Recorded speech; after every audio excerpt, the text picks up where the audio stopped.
കാരണം ഏകോ വിദ്യ വൈദ്യം ആധ്യാത്മികം വാ ഏകോ വാസ പട്ടണേ വാ വനേ വാ ഏകോ സേവ ഭൂപതീർവാ യതീർവ ഏകോ ഭാര്യ സുന്ദരി വാ സുധി വാ. എന്താണ് ഡോക്ടർ അതിൻ്റെ അർത്ഥം? ഏകോ വിദ്യ വൈദ്യം ആധ്യാത്മികം വാ എന്ന് പറഞ്ഞാൽ ഒരു വിദ്യ പഠിക്കുകയാണെങ്കിൽ അത് നമുക്ക് ഏറ്റവും ടോപ്പിലെത്തണമെങ്കിൽ 2 വിദ്യകളാണ് പറയണത്. ഒന്ന് ആധ്യാത്മികമായിട്ടുള്ള വിദ്യ, അല്ലെങ്കിൽ വൈദ്യം. ഓക്കെ. ഇത് രണ്ടും ചെയ്താൽ നമുക്ക് ജീവിതം മൊത്തത്തിൽ കോംപ്രിഹെൻഡ് ചെയ്യാൻ സാധിക്കുന്നതാണ്. കാരണം ഈ അസുഖങ്ങൾ വരുമ്പോൾ അതിലുള്ള വേദനയും വിഷമവും കഷ്ടപ്പാടും ആയുസിൻ്റെ ഇഷ്യൂസും ഇതൊക്കെ കാണുമ്പോൾ ഈ മനുഷ്യ ജീവിതത്തെക്കുറിച്ചുള്ള ഒരു നിരർത്ഥകത, വളരെ ട്രാൻസിയൻ്റാണ് ലൈഫ് എന്നുള്ളതിനെക്കുറിച്ച് നമുക്കൊരു ബോധ്യം വരും. അത് വലിയൊരു കാര്യമാണ്. മരണത്തെക്കുറിച്ച് നമ്മൾ ചിന്തിക്കും. കാരണം ധാരാളം മരണങ്ങൾ കാണാനുള്ള ഭാഗ്യം എനിക്ക് കിട്ടിയിട്ടുണ്ട്. ഭാഗ്യം എന്ന് പറയുന്നത് എന്താ വെച്ചാൽ തിരിച്ചറിവ് വരാനുള്ളൊരു അവസരം എന്നുള്ള ഉദ്ദേശിച്ചുകൊണ്ടാണ് പറയുന്നത്.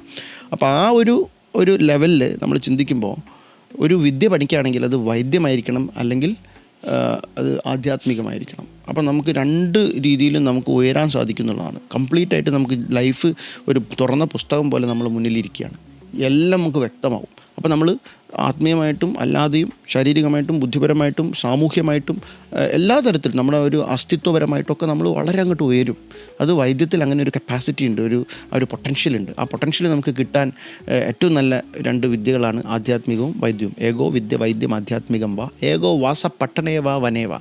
ഒരു സ്ഥലത്ത് താമസിക്കുകയാണെങ്കിൽ അത് മാക്സിമം നമുക്ക് ഡെവലപ്മെൻറ്റ് ഉണ്ടാവണമെങ്കിൽ ഒന്നുകിൽ നല്ല പട്ടണത്തിൽ താമസിക്കണം, എല്ലാ സൗകര്യങ്ങളും ഉള്ള, അല്ലെങ്കിൽ നിബിഡമായ വനത്തിൽ പോയി താമസിക്കണം. പട്ടണേ വാ വനേ വാ ഏകോ സേവ ഭൂപതീർവാ യതീർവ. ഒരാളെ സേവിക്കുകയാണെങ്കിൽ അതൊന്നുകിൽ ഭൂപതി ചക്രവർത്തിയെ സേവിക്കണം, അല്ലെങ്കിൽ യതി എന്ന് പറഞ്ഞാൽ ആത്മീയമായിട്ട് വളരെ ഉയർന്ന അല്ലെങ്കിൽ റിയലൈസ്ഡ് ആയിട്ടുള്ള ഒരു വ്യക്തി, റിയലൈസ്ഡ് സോൾ എന്നൊക്കെ നമ്മൾ പറയുന്ന പോലെ തികച്ചും ഒരു ക്ലാരിറ്റിയുള്ള 5th ഡയമെൻഷൻ 6th ഡയമെൻഷനിലൊക്കെ കാണാൻ സാധിക്കുന്ന ഒരു വ്യക്തിയെ നമ്മൾ സേവിക്കുക.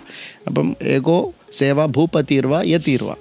പിന്നെ ഏകോ ഭാര്യ സുന്ദരി വാ സുധി വാ. അത് ഭാര്യയ്ക്കും ഭർത്താവിനും 2 പേർക്കും ഇത് ബാധകമാണ്.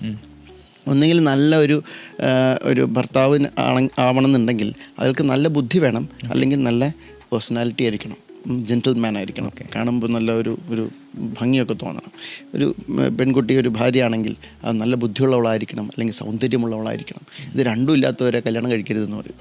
കാരണം അതൊക്കെ ഈ നമ്മൾ അൾട്ടിമേറ്റ് ആയിട്ടുള്ള ഒരു റിഫൈൻമെൻറ്റിലേക്ക് പോകുമ്പോൾ എന്തൊക്കെ വേണം എന്നുള്ളതിനെക്കുറിച്ചുള്ള ഒരു ഡിറക്ഷൻ ആണ്.